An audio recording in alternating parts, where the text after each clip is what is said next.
Welcome to RotoWire Fantasy Football Live, Week 11, Saturday edition. I was just speaking to John Ryan. It is flying by the season, but hopefully you're loving it. Don't take it for granted. These seasons go too fast, so just have fun. Hey, bumps in the road, we live in them, but we're going to have a lot of fun here. John Ryan's with me every Saturday. You know him from the Predictive Playbook, from RotoWire. John has been winning well over like 65% of his best bets over a multiple number of years. John is a consistent winner. John will give you winning picks with the rationale and the trends behind them. I always say, get your gambling advice from somebody who knows what they're doing. Plenty of people out there pumping out information. They don't really have a feel for the level that John goes to. He's a professional gambler, almost 3 decades worth. John Ryan, good morning. Good morning to you, Jim. Thanks for that intro. And the same can be said of you and your work with DFS. You're my number one go-to guy and the only guy that I trust with the research. So, make sure that everybody's listening. You take advantage of that. I've benefited greatly by tweaking some DFS lineups based on what Jim has shared with us, and it's produced more profits. And a lot of times I wouldn't have made money at all had I not been in tune with his strategies and the players that he likes. So thank you, John. Do yourself a favor with that. John, we're going to get it. As usual, the format is John has 3 picks. I have DFS plays. John will give you a pick. I'll give you some DFS. We'll rotate through. John, we're going to start out with Arizona at the Texans. Now, when we look at this game, the Cardinals got Kyler Murray back last week, and I did take the Cardinals. They went 2-point line at home, and they ended up winning the game. Murray looked great. The movements he was making were pre-injury Kyler Murray. These lateral moves, these little float moves he makes in the pocket. It was vintage movement Murray, and he was like in an adult offense as opposed to that Cliff Kingsbury garbage. So that was a beautiful sign. Now the Texans, they knock off the Bengals in a huge game. Could it be a letdown here, John? And also remember, the Texans, they soiled the bet against Carolina. What do you see in this game? I see the letdown happening here. As you know, I was on Houston last week as an 8-unit winner, and that was a good game. They won outright as we had hoped they would, and that worked out well. But I don't think this situation is a very healthy one for the Texans, knowing that they're going against a team that is not a good team, even though they are playing better based on what my analysis says. With the Arizona Cardinals, we do have a pretty decent betting system too. But first, I want to get just a couple of rankings in here where these teams stand right now. Arizona ranks 25th in the league, 17.6 points per game. But don't let that fool you, because that's the full season. And I've seen a lot of improvement, especially just watching the game video with their execution. So it is a better team than what their record indicates. The Texans are 16th at scoring 21.3. So it's only about a 3.5-point difference in the offenses. Points per game, Houston is 24.1, ranking 10th. I apologize for the first one. That was the defense that ranks 16th, allowing 21.3. Arizona allows 26.3, 28th in the league. But again, don't let those numbers fool you. When you handicap a game, it's more important to look at last 3 games, last 5, last 7, last 10. Than the season stats. If each one of those averages are higher than the previous, so 3-game average is higher than the 5-game average, is higher than the 10-game average, you have a team that's on the rise, and those trends are normally sustainable. Once in a while, we get caught with a regression where it doesn't continue, but I do see Arizona on both sides of the ball playing well enough to win this game outright. The line is 5. And when you see that line, it's one of those numbers now that is more common in the NFL, Jim, than ever before. And the reason is simple. A lot of more teams are going for that 2-point conversion. And then if it makes it, it brings in the 5. If they miss it, it can bring in the 5.5-point line. So I think that's what we're going to see here in this game. I think it's going to be less than 5. And I do think Arizona has a very good chance of winning the game. And last but not least, we're going to bet on underdogs 3.5 to 9.5 points. The game is taking place from week 9 on to the end of the regular season. Our dog is facing an opponent with a winning record in the current season, and that opponent won 6 or fewer games in their previous season. So we have a team that was terrible last year, is on the rise this year with a winning record, potential playoff-bound team, and this is where the regression hits. That set of parameters, Jim, 28-16 ATS, 64% over the last 25 years. And the caveat, in the games where the total is greater than 42.5 points, 16, 7, and 2 for 70% over the last 25 years. So I like Texas, or I like Cardinals quite a bit, and sprinkle the money line too. Oh my gosh, that's a great call. And I'm going to actually be touching on that game in a stack for a tournament in DFS when we talk through these games. So I'll be covering players from this game as we go. Now, so let's just start with that one. I'll start with the quarterback in this game. I think we know we love us some Kyler Murray, but I think if we're going to go GPP, I think the best way to attack Houston is going to be on the ground. So we're going to go with the quarterback. We're going to go with CJ Stroud here. I think this game shoots out. And in this case, look, Devin Singletary had a career game last year. This is not a good running team. That's been clearly established. He is not going to have weeks like that. And the way this shootout's going to go is if CJ Stroud is on his back. So I do think he's the play at 7,000. And we'll come up with the ancillary players later. Another quarterback, I know it's going to sound lazy to say this, but I'm going to explain why. Look, Dak Prescott. Oh, duh, Jim. Dak Prescott's gone off 3 weeks in a row. 7,300 at Carolina. But here's what I want you to know. There's a lot of underlying reasons. It's not just a hot streak for Dak Prescott. Well, to a degree, yes. But here's the thing. They can't trust their running game to be sustaining. Tony Pollard has been okay at best. Rico Dowdle is okay at best. This is not an offense. And Mike McCarthy has figured this out. He may not do a lot of things well, but he figured out we can't run the ball 30 times against these because it's just not going to move the chains. So they have to be a pass-first team. And they learned that they got to lean on CeeDee Lamb. They got to lean on Jake Ferguson and sometimes Brandon Cooks. So ride Prescott while he's hot at 7,300. Jared Goff, 6,600 against Red. GPP only. This is not a cash game play. Here's why. Because they're playing the Bears. Well, David Montgomery and Jahmyr Gibbs, there's a chance that they get going on the ground. And if they get going on the ground, they could shorten the game a bit. Morning, Charlene. I see her in the house. So Jared Goff, if the running game doesn't have the success that they normally have, that's why he's GPP, because the Lions are going to score a bunch of points in this game. And that would be a way to go. I can't recommend a running back because they both could take work from the other. So Goff, GPP only in a high-scoring game. Now, this one, I like the best of them all for GPP. He's a player who's been trending very downward most of the season. Trevor Lawrence, I know, hold your breath, but hold your nose, all that. 6,000 is Tennessee. But here's what I want you to know. The offense has been the fault of the offensive coordinator, Press Taylor. And what's happening in Jacksonville is they are running an occasional deep route for Ridley. It's on the sideline. They're not stretching the defense consistently. When the 49ers played them, the whole defense just mashed in because they knew Jacksonville was not going to stretch the field. Well, the problem for Tennessee is they traded away their safety a couple of weeks ago to Philly. Their corners are terrible.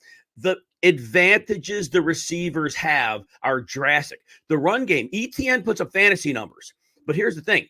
He doesn't get many yards per carry because that offensive line is trash. Tennessee is still very good against the run. Tierre Tart's been back a couple of weeks. So Lawrence, he's the GPP play of the week because people are going to be completely off on him, but he could go way through the roof here. Now, running back, GPP only because we don't know what his workload is going to be coming off a sprained MCL. Devon Achane, he's only 6,600. I say only, playing the Raiders. We saw earlier in the season. Now he's not going to have a 50-point fantasy game. He might not have one of those again. Those are very rare. But at 6,600 GPP, because his speed we saw was game-changing, his price would be higher had he been playing all the way through. There's downside because of the MCL, but I do think they waited to bring him back. They put him on that IR. He may not have needed the whole time. He sounds like he was fully ready to go. Now, any format, I love Aaron Jones this week, 6,200 against the Chargers. The Chargers, they can't stop the run. They're not as bad as last year where they were like historically bad, but they're still brutal. And receiving backs will have great success against them. Green Bay is realizing they've given Jones a lot of touches the last 2 weeks. Matchups haven't been great. This is the great matchup. This could be that Aaron Jones game where you get 130 scrimmage yards and a couple touchdowns. Last one. We talked about that Arizona game. John is betting the Cardinals. James Conner's the engine here. James Conner's been great all year when he's been on the field, except for the 4 games he missed with the knee injury. But James Conner's been playing really well. This is the game where we start to see the big numbers fall. Like the yards per carry figure. We're gonna see him hit the end zone once, maybe twice. Might see him as a receiver in this game. 5,700 for James Conner. Love him in both formats. John, let's get to another betting play here. And we have Evan in the house. We got Uncle Ted and Charlene. Welcome all, everybody. Very happy to see you here. And Charlene loves betting the home games. Yep, love that. John, Eagles. They are playing the Chiefs Monday Night Football. Everybody is waiting for this one. John, my biggest questions are this. The Chiefs coming out of the bye, the offense has been a little bit sluggish. It's been a bit of a problem. And Andy Reid historically has fixed some things over a bye week. Hopefully, Rashee Rice gets involved a little bit more. Hopefully, there's some other ways to integrate other receivers that haven't been getting it done. Hopefully, there's some wrinkles here. The Eagles, on the other hand, they're going to be without Dallas Goedert. But look, explosive passing attack. Jalen Hurts probably needed that week off with his knee injury. Defense is vulnerable. There's a lot of variables in this game. Tell us what to make of it. Well, I think it's going to be the most exciting game of the season, to be honest. Both teams coming off the bye, both teams really needing the bye to get healthy or at least healthier.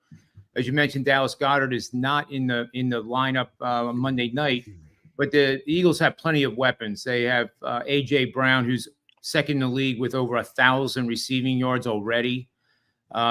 Just tremendous offensive explosions could happen in this game on both sides of the ball.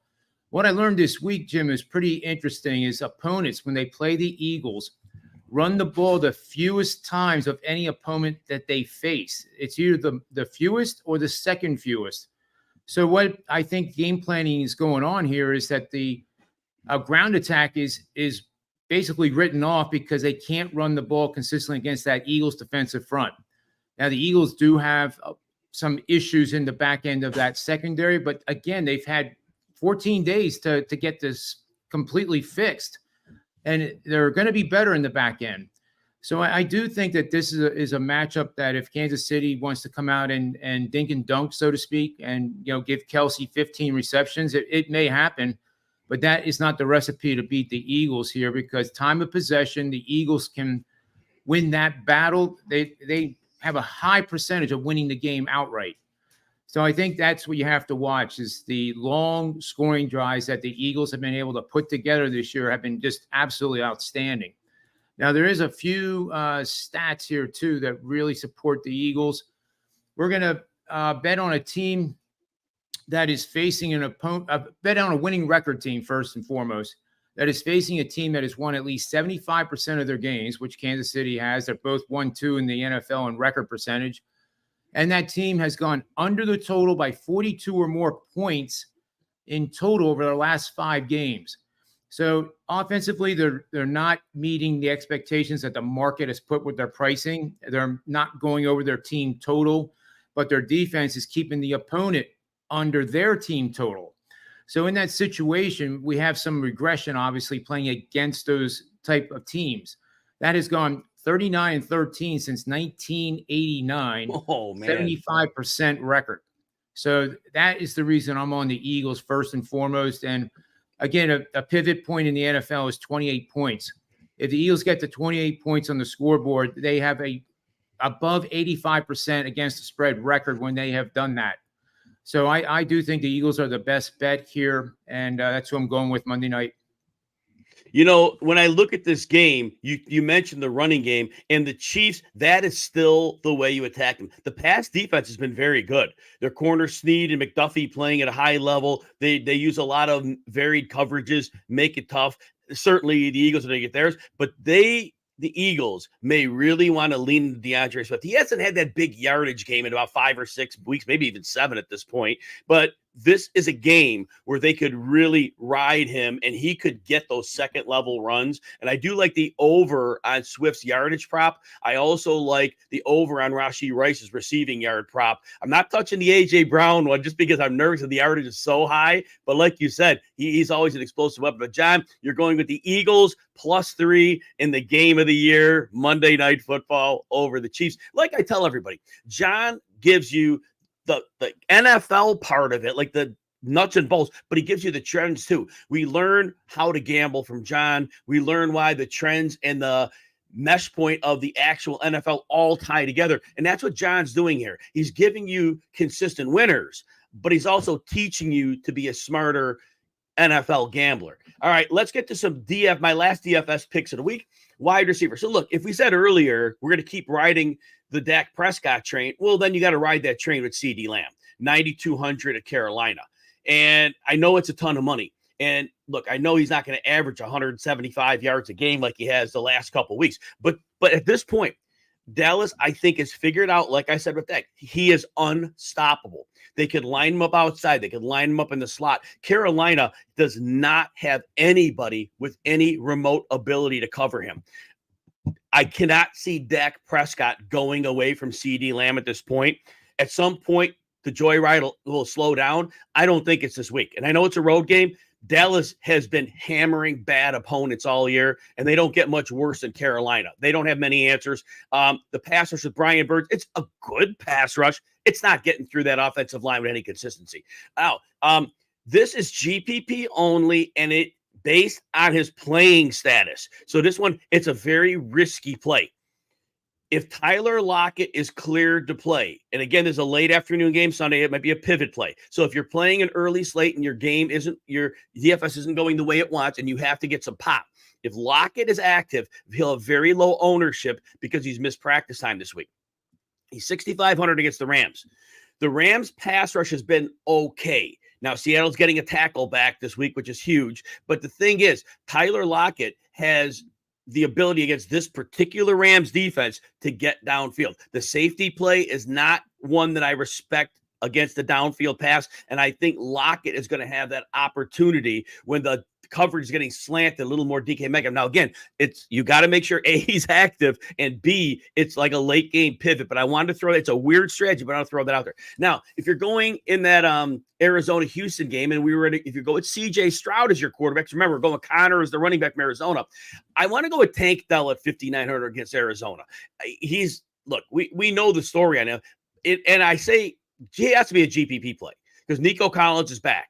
And 5,900, we know the upside potential. But against Arizona, they don't get a pass rush. What that means to us is more time for CJ Stroud to see routes develop. The deep routes will be there more against Arizona, and the coverage is very substandard. They don't have, again, any type of corner, and it's not like Tank Dell is this speed burner, but he gets downfield very quickly. His game speed is better than his time speed. So I do think we could see a couple of big plays in this game, and they've been using him more versatily, but I think he's just GPP. DJ Moore, 5,600 against Detroit. I want you to remember this. Justin Fields has been out about 4 weeks or so with a thumb. Well, before Justin Fields went down, DJ Moore had 3 games with at least 100 yards in his last 4 games. They were getting on the same page because he had that 200-yard game against Washington as well. Detroit is a good defense. Their pass rush is emerging. Their run defense is lights out. Their secondary can be had. And DJ Moore is an elite talent. We already saw Fields is willing to get the ball in his hands on every type of route. Downfield, underneath, screens. At 5,600, super cheap. You could use him in cash. You could use him in GPP. And I scratched off Jalen Guyton. I had him on my list. He popped up on yesterday's injury report with a groin issue. Speed guys who are somewhat situational players and a groin injury. I took him off my list. So if anybody saw that published, we pulled that one down. Last one. Khalil Shakir is 3,200 against the Jets. Buffalo's playing the Jets. Now, this is a terrible matchup for the Bills. You got on the outside, you got Sauce Gardner, you got DJ Reed, and for the Bills, you got Steph Diggs, you've got, who's disgruntled, you got Gabe Davis. Where can you attack the Jets? The interior. You could get some passing production there. Shakir had a really down week last week. 1 target, I think he caught a 22-yard pass. Shakir is going to be needed in this game. The number 3 has a chance to get things rolling. So Khalil Shakir is your $3,200 punt play against the Jets. Tight ends. Dalton Kincaid. Look, I hate Kincaid. Same game, though. If you're going with Shakir, that middle of the field is going to be open. It's not Kincaid. It was Knox I hate. I don't know why I said it. Not Knox. Anyway, I digress. Let me just get back to the real point. I love Kincaid. Scratch that. Kincaid's 4,900. playing the Jets. Both he and Shakir, middle of the field. So if Josh Allen's going to get any damage done, Allen's not going to post great numbers for what his price is, but the two ways they're going to move the ball is going to be Shakir and Kincaid. So either of those work. And if you need, for some reason, if this somehow game goes off the rails, you'll be golden, but play one of Kincaid or Shakir. Trey McBride, we're back to loading up that Houston-Arizona game. John likes Arizona in that game. Well, Trey McBride is going to be part of the passing attack here. Houston has been very good in their zone coverage against receivers. The tight ends can get to them. McBride saw a ton of targets last week with Kyler Murray. It's very clear they have made McBride a focal point as really the most reliable physical presence in the passing game, and he will be needed. Look, the pass rush is going to get to Murray a bit. You got Will Anderson, the rookie, who is supposed to play now. He was hurt. Jonathan Greenard. They're both very good pressure players. McBride will be the outlet. And then with Gerald Everett out, Donald Parham is 3,100 against Green Bay, and I think the Green Bay tight end coverage is lacking for a big player like Parham, a massive target, red zone target. We also know, hey, Josh Palmer is going to be out for a while, still on IR, obviously forever without Mike Williams. They may need Parham in this game very much at a 3,100, great punt play. Last one, Daniel Bellinger, 3,000 at the Washington Commanders. Tommy DeVito, look, we don't trust Tommy DeVito, but at 3,000, if you have to punt, Washington is very vulnerable in the middle of the field. They can't cover receivers either, but DeVito really can't get the ball out there at any frequency. Bellinger is a player he can lean on in this game at 3,000. And then the defenses.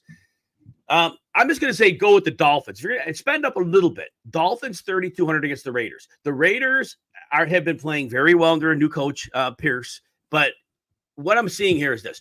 Vic Fangio's defense gets a little better every week. Their run defense has been amazing, and that's going to make it a struggle for Josh Jacobs. When they have to go to the pass, Aiden O'Connell's in a world of trouble. That pass rush is real. Jalen Ramsey is going to be a very good draw for a very bad draw for Devontae Adams. So I like the Dolphins there. John, we're going to get one more pick, and then we'll go see if there's any listener questions out there. And we have the last game. So Browns and the Steelers are playing, John. Deshaun Watson out for the season. They didn't go with P.J. Walker. It was Dorian Thompson-Robinson, who had one start, and it was very forgettable. The team says that was not what they thought he is. And all that said, Browns have the best defense in the league.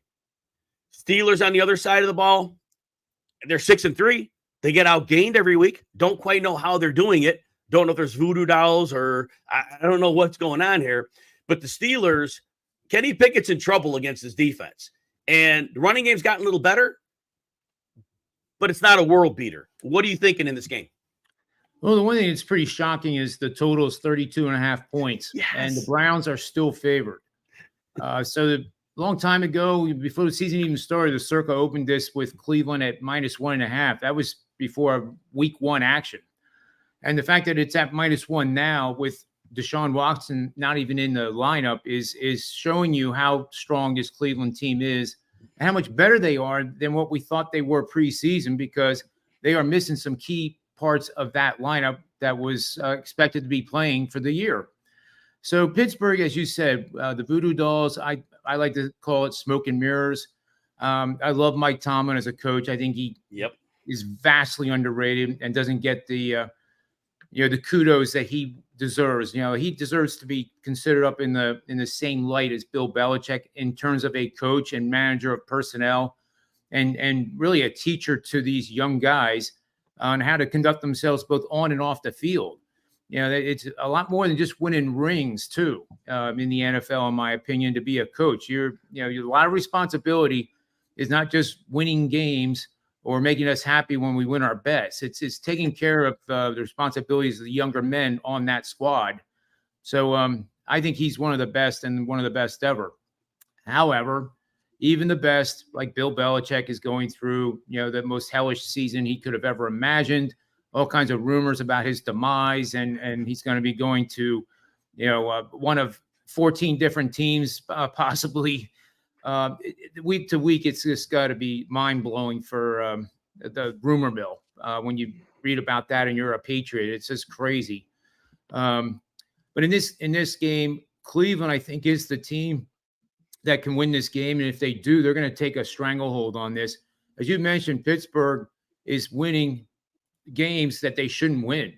They're getting outstatted every single week, outgained every single week, yet they find a way to win. That's great, Jim. I love the story, but it does come to an end, right? It comes crashing down. And as you mentioned, this Cleveland defense is quite real. Now, I'm not saying to bet the under at 32.5. I would say in game in that first half, if you see 27.5, I think that's an over bet because I do see Cleveland with the potential to put up 28 in this game.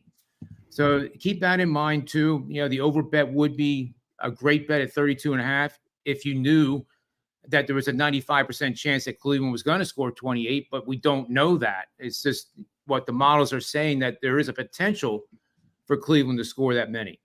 So Cleveland on offense ranks 11th in the NFL, which not many people are aware of, 24 points a game. Pittsburgh's defense allowing 20.2, ranking 11th. I give the edge there to Cleveland.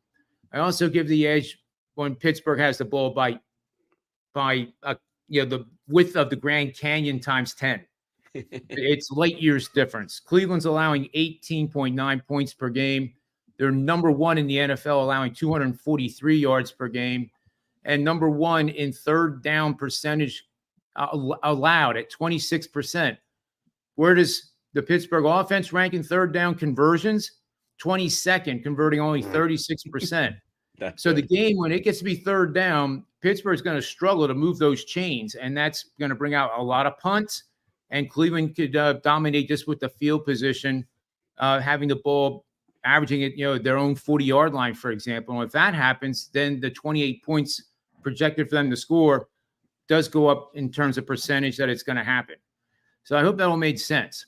In the betting market here, I have a couple of trends here. Cleveland is 24-9 against the number in a home game where the total is between 32.5 and 35 points. Not many of those. That goes all the way back to 1992 because it hasn't happened very often. One last thing, Jim, if I may. The under has been widely publicized at basically 59% winners. If you bet every single game this year, you're hitting 59%.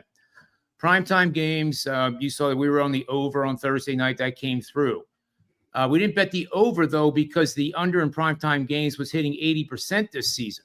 Man. So what my point is that don't think that it's like watching, Apple stock go through a correction and then it's going to bounce back up. So meaning that you're thinking, oh, wow, the under is historically winning at an unbelievable percentage. That's unsustainable. I'm going to just start randomly betting overs because they're due.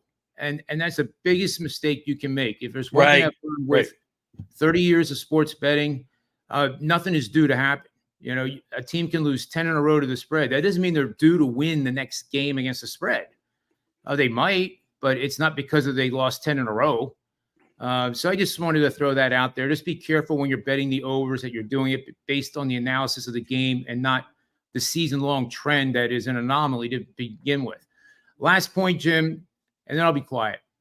The under right now is going at a historically high rate. If the remaining primetime games go 2 games over 500, 9 and 7, it will equal the most recent high percentage that occurred in 2012 for unders, and that is 67%. So it doesn't take much for the over to just kind of go 500, and that under percentage is going to come crashing down. And if you bet those, you're going to end up losing money.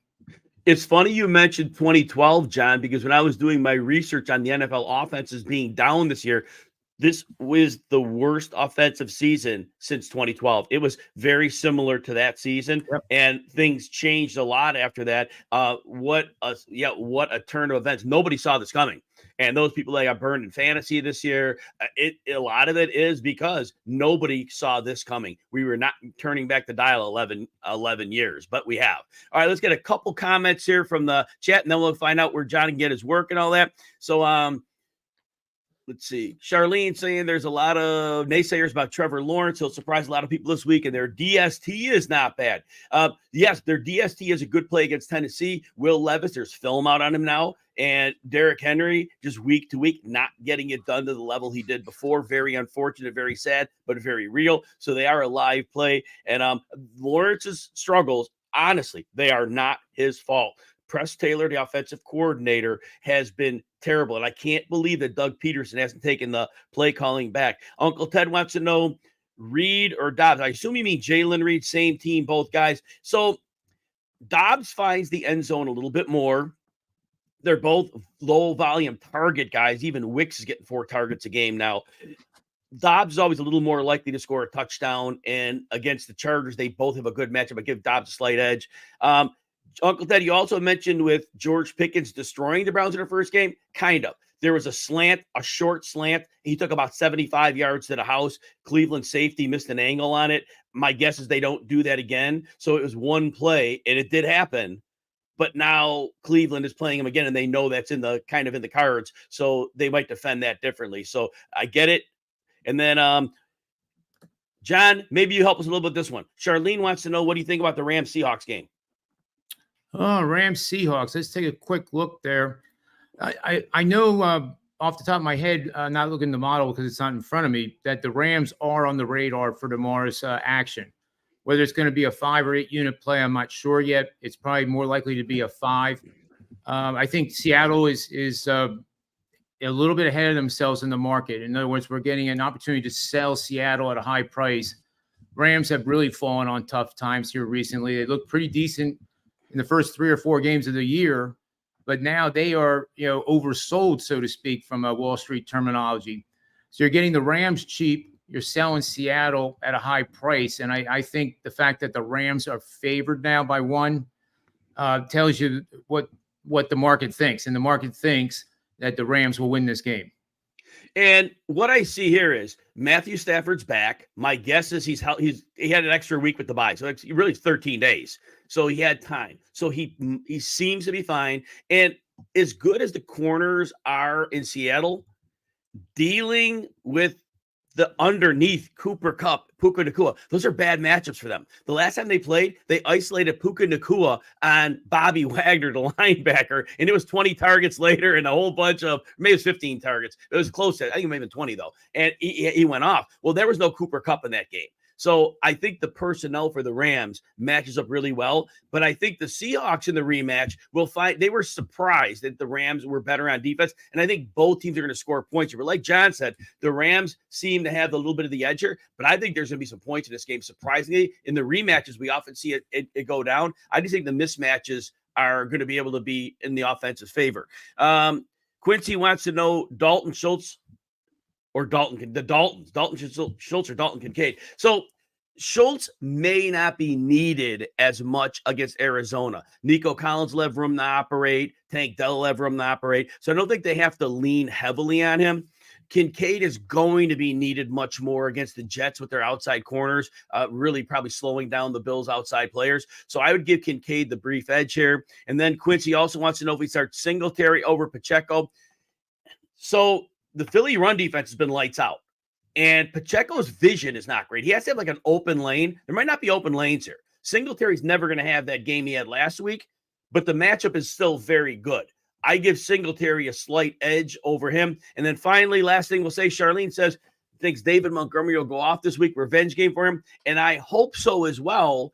What I'm nervous about is we saw last week, Jahmyr Gibbs got more work than Montgomery, and it might be something where they can't put the genie back in the bottle because Gibbs has been so dang good. And so if Monty gets work, he definitely goes off, but I'm a little bit nervous on that right now.